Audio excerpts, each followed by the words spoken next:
I'm installing this today. Let's put my glasses up. Adam's sort of helping me install it today. Well, he's probably doing most of it, to be honest. But I'm learning, and I want to know what's happening with it so I can understand what's going on with my car. This means... Sit and sort of like do that. Who, me or you? No, I won't. So I've got this thing, my original Anderson cable that was attached to my solar panels, which is going to be routed through the car to go to the front. And let me put that down. And this is going to go fit back here somewhere in there. So here's the back of my car.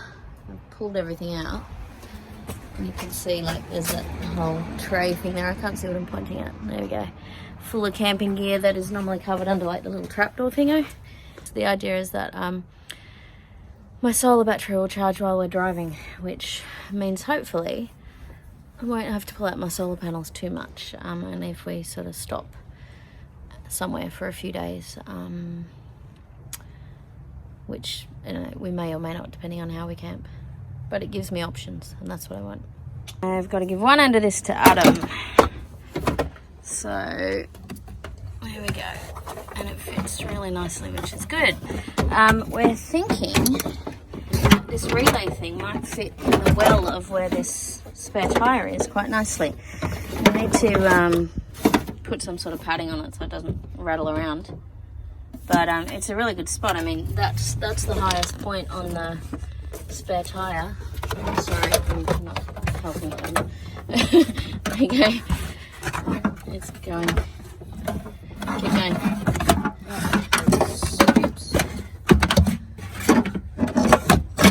Alright, that's our leftover there. So, is that enough? Yep. Yeah, so this is like the highest point under the little trapdoor thingo, which is quite high. So that's plenty of room to put that little relay thingo. It's going through there, through down behind that seat, and it's routing through this section, and it's going to go into the front through that section in a moment. And just pulling out bits of trim so that it can all fit. So we're trying to take the end off that, the Anderson cable plug off the end of this. The Anderson plug off the end of the cable so that we can feed the cable through down there without moving anything that shouldn't be moved. And then it'll route it all the way through to the front section of the car where the battery tends to live. It's a nice airy space. No one's going to put their feet there. It's not going to get covered up with anything, so it's got all the air it needs, and that's why that's the best spot for the solar battery in the front. So we've got it through, and it's all the way through to the front. Now we've got to get this bit out so it can sort of be out of the way so no one will accidentally kick it when I actually have passengers.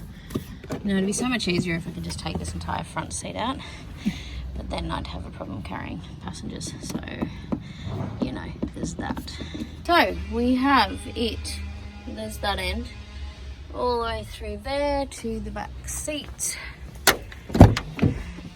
down through the side of the back seat, through to the front, and coming out at that point there. And now we need to put this cable also there, and that'll connect through to the wiper fuse or something. Someone's using some thing out here and it's noisy. Oh, there we go. So this is where that red cable will go. There's the fuse thingo under there somewhere. I thought we had to go through to the bonnet, but Adam says no. We don't. That's good. So it's right here. Hang on. Stay there. Stay there. You said. Where? Right there. Oh, okay. Oops, I'm bumping into all sorts of things. Crikey, how the hell do mechanics get in here? This is why they get paid the good money. The contortionists. So these bits I got are wrong apparently. I need to take those back. Let's take out... We won't need the washers today. So you're going to bring the fuse in to show them? Yeah. Right. things. I can't remember their names either. They're either mini or micro. Yeah, so these ones apparently are way too large. So I guess Prius ones have smaller fuses just to be annoying. Got the right size thingo. And the other things are where? The fuses. Oh, there we go. Right size fuses. They are what micro? Microblade. And micro fuses instead of the usual ones. There's micro, what was the other one? Mini, micro, and I don't know, standard. But there's also big ones, so I don't know which one is the standard. So yeah, there's a bunch of different sizes apparently. And when I went to buy these, the dude wasn't the one who normally works in that department. So pretty sure I said Prius to him, but I didn't know. I was specifically looking for a size to do with Prius. So one fuse is for the wipers and the other is for the thing that's connecting? For the relay, yeah. Right.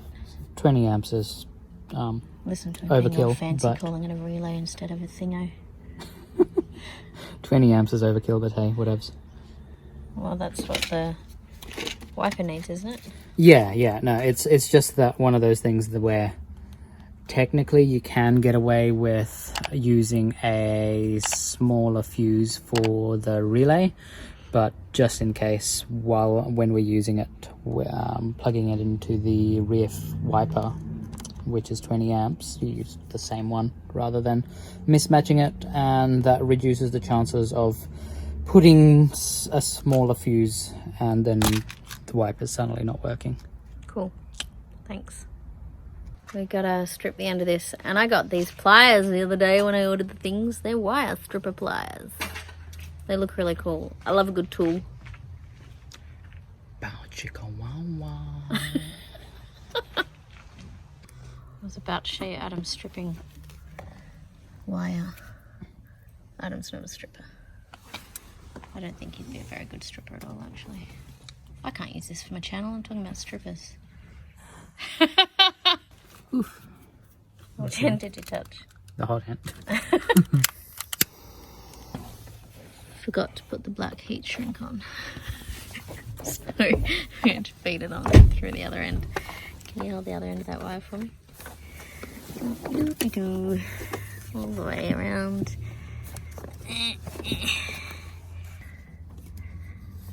always the heat shrink problem, isn't it? There we go. Ta-da. Shrinky, shrinky, shrinky. Come on, now. It's got enough gas. What are you doing? It's so wobbly. It's pretty wobbly. Oh, what the hell? I filled this up the other day.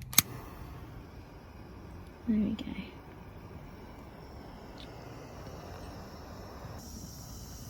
It sounds like it's running out. It does sound like it's running out. I don't think this light's operating for this long. No. Seriously? Fine, just give me a flame then. Weird thing. So I really want to do the Bernie thing, but I'm letting Adam do it so I can film it. So it's almost all joined now. Very noisy birds. And a plane, goodness me. I'm trying to film here. Be quiet, all of you. And children playing on the street, rude. So the little coloured ones, so the blue on that, are those to grip the ends of the wire cables, itself. yeah. The Or sheath. the sheath of the cable. Yeah, is that melted enough? I think we melted the other one more. I don't think that's going to fit. The blue's going to, the black heat shrink is barely going to fit in that, I reckon. Sorry, is that camera in your way? I don't need iced. I'm not being a pain in the butt at all. Alright, almost done. And a bit more. Yep. Really bits on the end. Okay, moment of truth in a second. Doesn't matter which end it goes in, does it?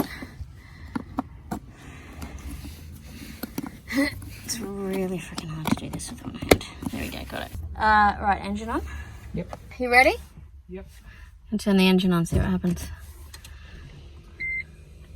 Not receiving any current as far as we can tell. So the there's definitely power going through the fuse we just installed and stuff, because the wipers are running, but the smart BMS that connects to my battery is not showing any charge coming into the battery.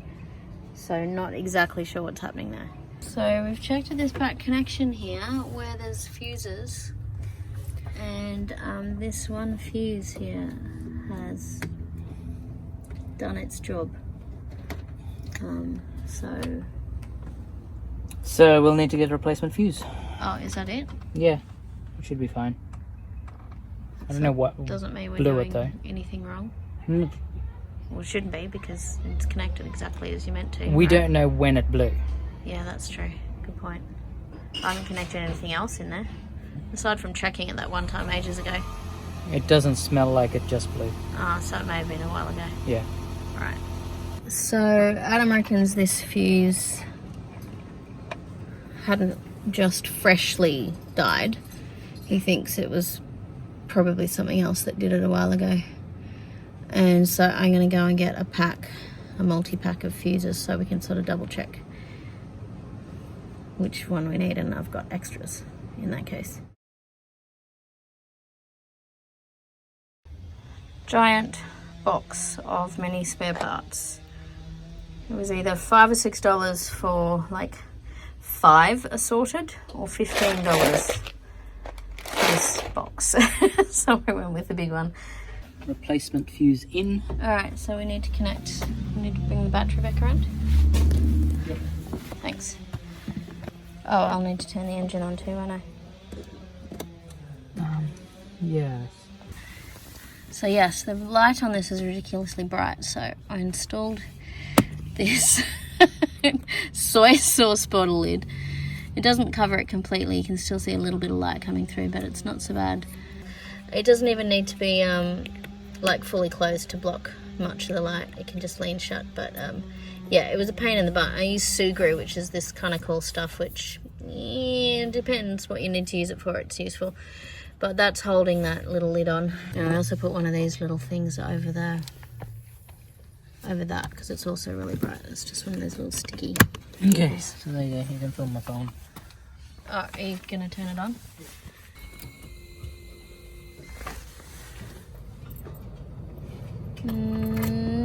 Oh, yes, yes, yes, yes, yes! 8.6 amps. Woohoo! Yeah, 16.7 amps. Yeah, so 17.1, yeah, baby. This is awesome. Woohoo! It's a whacking. So the problem was the fuse at the back that had blown at some point. We don't know when. Probably not just recently. That one down there. I think I'm pointing to it. Yeah, there it is. Yeah, that was the problem. That's why it wasn't charging. But it's working now. Oh, yeah! I'm a bit excited about that. So yeah, that's exciting. That's really good. Thanks, Adam. Adam's fitting the panels back for me, which is nice. Back in here, there we go. That bit covering where the seatbelt goes. Just put in these little trims. Can't remember where that other one is. It's probably buried under this seat here that's folded. Maybe? Nope. Back here somewhere? Nope. I have no idea where it went. Maybe over near the wall. Trims, where are you? Where are the trims? Oh, here's one. Here they are. Found them. Huh? Put those together. Yep. So this fuse cover won't fit anymore. Oh, because of the thing on it, of Yeah, course. so Yeah. just put it with the Spare bits? spare fuses, yeah. Okay. Do you have any more Velcro? Can we lead that through to the back? We just need to pull the excess, don't we? Pardon? Yeah, I But suppose we can. I do have more Velcro, but can't we just pull the excess to the back? Yeah, sure. I'm pulling. Oh, okay. There we go. That sorted it. Now I just have to re-Velcro this bit. This is all nice and neat now. Everything tucks in there nicely. And everything is out of the way. And I think we're just going to leave this down here, because even if I try to move it, it only really moves that much. And with everything on top, I don't think it's actually going to shift. That bit moves, but not likely when everything's on top. So yeah, that's a perfect spot for it. So we're almost there. This is my cable that will plug into my batteries, that so I can charge it while I'm driving.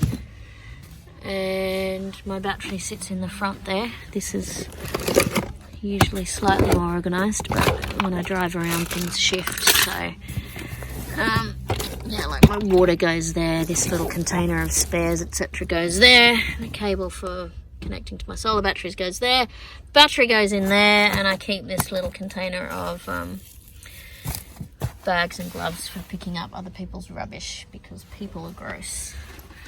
And then this is I can't remember what that one's for, possibly, I don't remember. Anyway, it plugs into the battery. So yeah, it's a little bit more organised in the front there. What we are doing now is trying to put a padlock on the outside of this. My goal of trying to get new barrels for this did not work, because they don't make them anymore. Oops.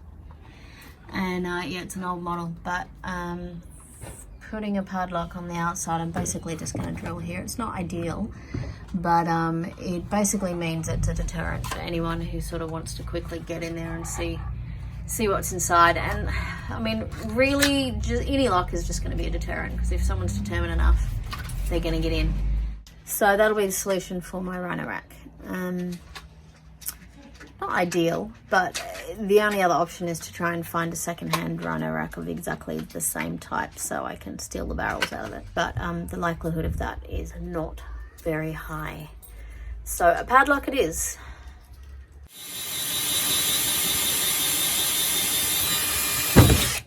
Okay. We have our one hole here, and so that this is nice and fitted. It's where are we? There. We're making a hole in that spot. Go away. So that this will be nice and secure in it, and less likely for people to be able to lever the lock off. And it's not the best lock in the world, but it was the only one that was going to fit. Also, because this wasn't quite long enough to fit in that space, we needed to drill a bit of the bottom of it out so that the lock can actually do up. Alright, that's we'll need to use sandpaper or some rasp.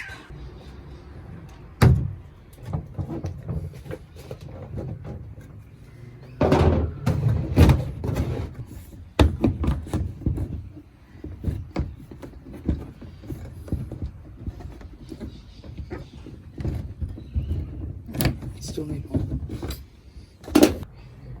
There we go, done. This is our solution. Not ideal, as I said, but it's a discouragement for any casual passers-by who might want to try to get in.